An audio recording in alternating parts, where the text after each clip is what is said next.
இன்று ஜனவரி மாதம் 18ஆம் தேதி 2024 திருப்பலி வாசகங்கள். இன்றைய திருப்பலி வாசகத்தின் பதிலுரை பாடல் பல்லவியாக, கடவுளையே நம்பியுள்ளேன், எதற்கும் நான் அஞ்ச மாட்டேன். திருப்பாடல் அதிகாரம் 56 இறைவசனம் 4. பொதுக்காலம் 2ஆம் வாரம் வியாழக்கிழமை.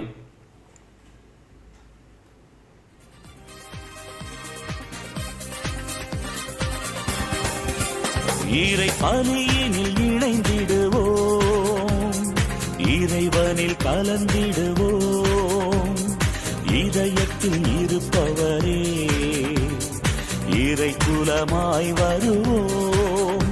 இறை மகிமைக்காக உழைப்போம், மண்ணில் மனிதன் மலர இணைவோம். இறை மகிமைக்காக உழைப்போம், மண்ணில் மனிதன் மலர இணைவோம். இறை பலியினில் இணைந்திடுவோம், இறைவனில் கலந்திடுவோம். இதயத்தில் இருப்பவரே இறை குலமாய் வருவோம்.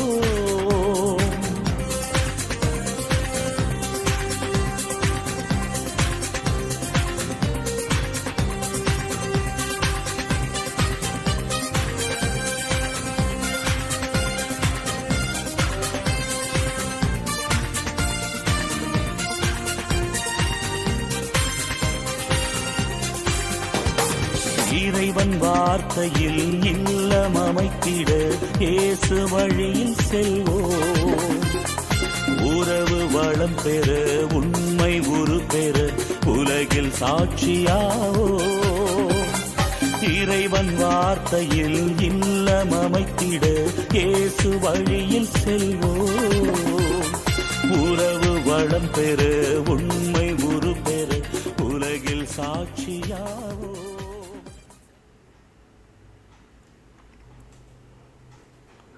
முதல் வாசகம். என் தந்தை சவுல் உன்னை கொல்ல தேடுகிறார். சாமுவேல் முதல் நூலிலிருந்து வாசகம். அதிகாரம் 18 இறைவசனம் 6 முதல் 9 மற்றும் அதிகாரம் 19 இறைவசனம் 1 முதல் 7 முடிய.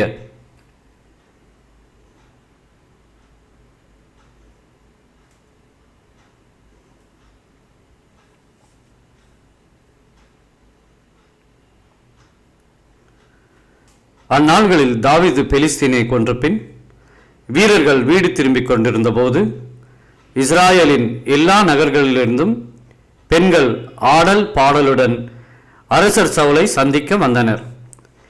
அவர்கள் கஞ்சிராக்களோடும் நரம்பிசை கருவிகளுடனும் மகிழ்ச்சி பாடல் எழுப்பினர்.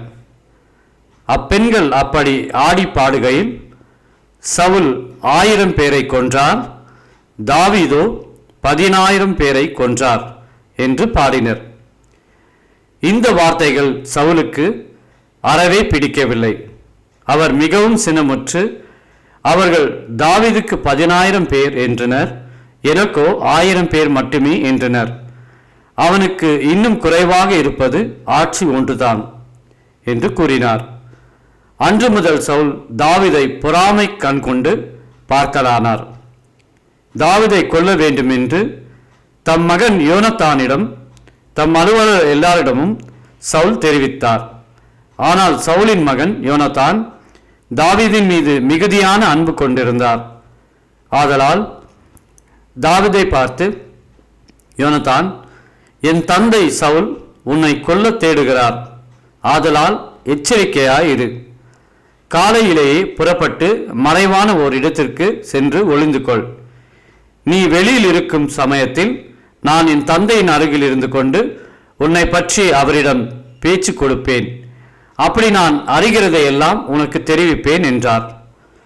யோனத்தான் தாவீதை பற்றி தம் தந்தை சவுலிடம் நல்லவிதமாக பேசி, அரசர் தம் அடியான் தாவீதின் பொருட்டு பாவம் செய்ய வேண்டாம், ஏனெனில் அவன் உமக்கு தீங்கு ஏதும் செய்ததில்லை. மேலும் அவனுடைய செயல்கள் அரசில் மிகவும் பயனுடையவனாய் இருந்தன. அவன் தன் உயிரை ஒரு பொருட்டாய் எண்ணாது அப்பெலிஸ்தீனை கொன்றான். அதனால் ஆண்டவர் இஸ்ரேல் எல்லாருக்கும் பெரும் வெற்றியை அளித்தார்.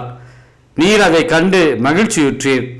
அப்படி இருக்க எக்காரணமும் இல்லாமல் தாவீதை கொல்வதன் மூலம் குற்றமற்ற இரத்தத்திற்கு எதிராக நீர் ஏன் பாவம் செய்ய வேண்டும் என்று கூறினார். சவுல் யோனத்தானின் வார்த்தைகளை கேட்டார். அதனால் சவுல், வாழும் ஆண்டவர் மேல் ஆணை, அவன் கொலை செய்யப்பட மாட்டான் என்றார். பின்பு யோனத்தான் தாவீதை அழைத்து இவ்வார்த்தைகளை எல்லாம் அவருக்கு கூறினார்.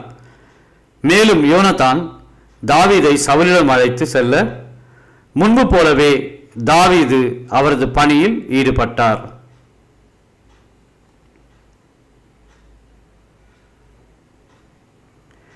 ஆண்டவரின் அருள்வாக்கு. இறைவனுக்கு நன்றி.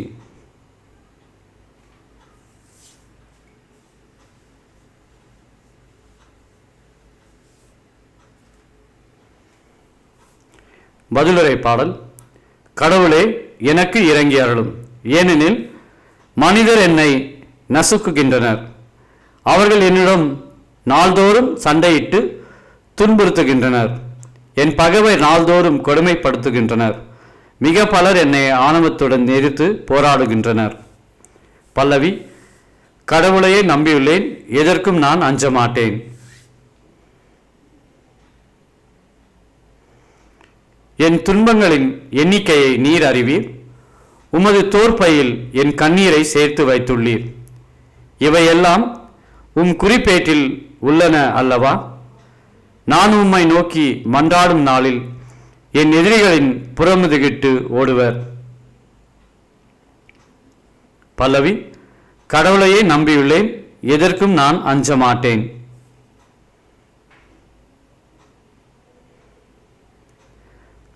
கடவுளின் வாக்கை நான் புகழ்கின்றேன். ஆண்டவரின் வாக்கை நான் புகழ்கிறேன்.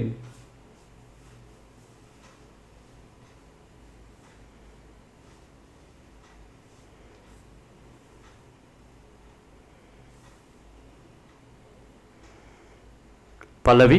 கடவுளையே நம்பியுள்ளேன், எதற்கும் நான் அஞ்ச மாட்டேன்.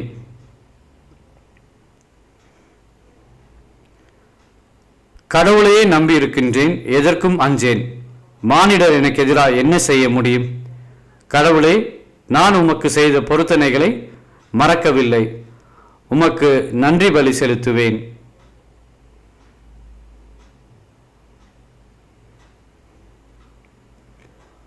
பல்லவி.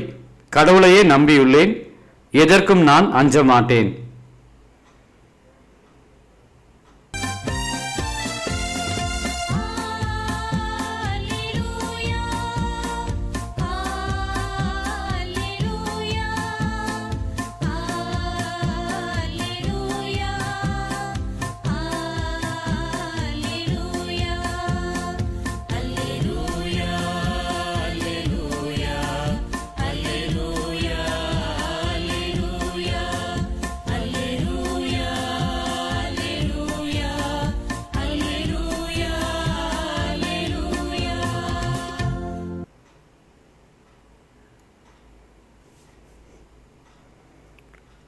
நம் மீட்பராகிய கிறிஸ்து இயேசு சாவை அழித்து அழியா வாழ்வை நற்செய்தியின் வழியாக ஒளிரச் செய்தார்.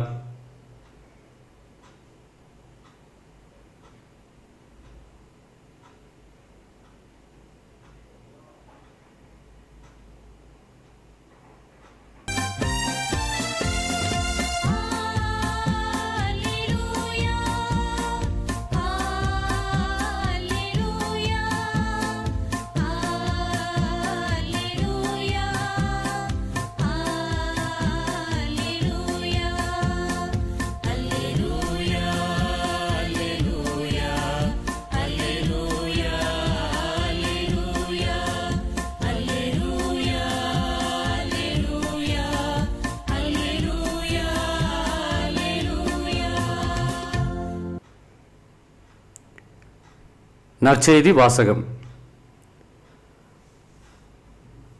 இறைமகன் நீரே என்று தீய ஆவிகள் கத்தின.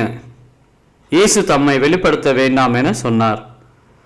மார்க் எழுதிய தூய நற்செய்தியிலிருந்து வாசகம். அதிகாரம் 3, இறைவசனம் 7 முதல் 12 முடிய.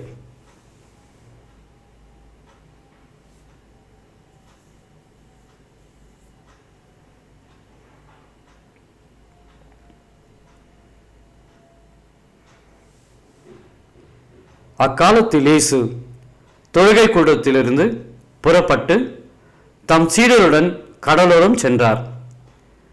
கலிலேயாவில் இருந்து பெருந்திரளான மக்கள் அவரை பின்தொடர்ந்தனர். மேலும் யூதேயா, எருசலேம், இதுமேயா, யோர்தான் அக்கரை பகுதி, தீர், சீதோன் ஆகிய இடங்களிலிருந்தும் பெருந்திரளான மக்கள் அவர் செய்தவற்றையெல்லாம் கேள்வியுற்று அவரிடம் வந்தனர். மக்கள் கூட்டம் தம்மை நெருங்கிவிடாதவாறு தமக்காக படகு ஒன்றை முன்னேற்பாடாக வைத்திருக்குமாறு அவர் சீடருக்கு சொன்னார். ஏனெனில் பலரை அவர் குணமாக்கியதால் நோயுற்றோர் அனைவரும் அவரை தொட வேண்டும் என்று வந்து அவர் மீது விழுந்து கொண்டிருந்தனர். தீய ஆவிகளும் அவரை கண்டபோதே அவர் முன் விழுந்து, இறைமகன் நீரே என்று கத்தின. அவரோ தம்மை வெளிப்படுத்த வேண்டாம் என அவற்றிடம் மிக கண்டிப்பாய் சொன்னார்.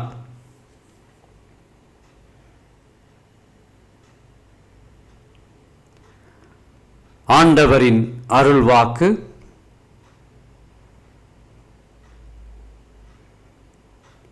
கிறிஸ்துவே உமக்கு புகழ்.